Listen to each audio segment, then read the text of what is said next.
So, day 2 pa lang talaga, medyo hindi na siya. Hi mga ka-wise mamshi, nandito na naman yung Mami Kuri-Kuri. So, day 2 na ng aking pabalat serye. Let's go!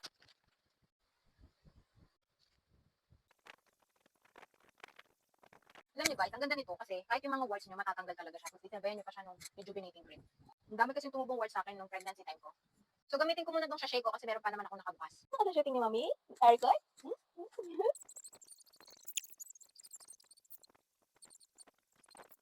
Gamihan niyo na yung paglagay ng cream para balat agad.